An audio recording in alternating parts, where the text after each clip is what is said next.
Kanchenjunga train দুর্ঘটনার প্রাথমিক তদন্তের রিপোর্ট পেশ করল রেল সুরক্ষা কমিশন।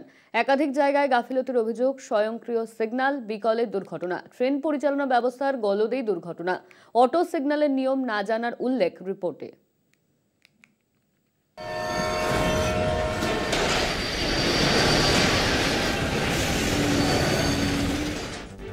শূন্যে ঝুলছে পার্সেল ভ্যান, দুমড়ে মুচড়ে গিয়েছে কামরা, আতঙ্কে মৃত্যু ভয়ে যাত্রীদের হুড়োহুড়ি পড়ে গিয়েছে। কামরার ভিতর থেকে ভেসে আসছে আর্তনাদ।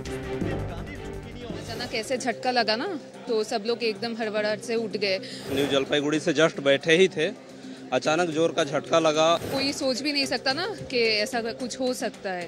जब हम लोग 2 से 3 मिनट में उतर करके देखे तो एक के ऊपर एक चढ़ा हुआ था डिब्बा। এমনই মর্মান্তিক দৃশ্যের সাক্ষী ছিল শিলিগুড়ি লাগোয়া রাঙাপানি স্টেশন সংলগ্ন এলাকা। পিছন থেকে মালগাড়ির ধাক্কায় লাইনচ্যুত হয় শিয়ালদাগামী ডাউন কাঞ্চনজঙ্ঘা এক্সপ্রেসের 3টি বগি। দুর্ঘটনার পর ওঠে একাধিক প্রশ্ন, যান্ত্রিক গোলযোগ নাকি সিগন্যালিং এর ত্রুটি, নাকি পুরোটাই চালকের দোষ? দুর্ঘটনার 1 মাস পর মিলল উত্তর।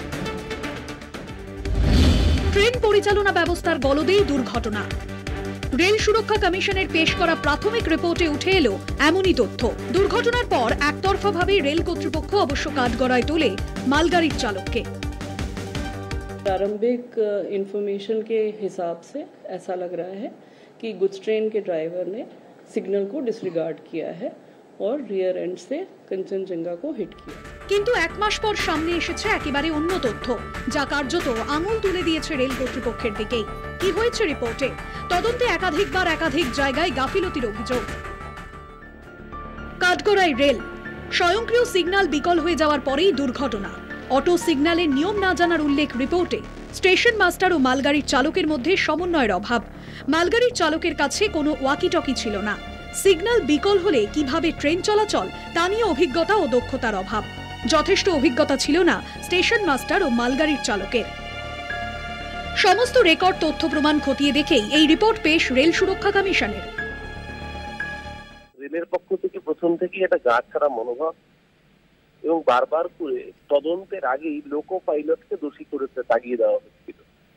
অথচ এই লোকো পাইলটরা দিনের পর দিন দেখা যাচ্ছে তারা বিশ্রাম পান না।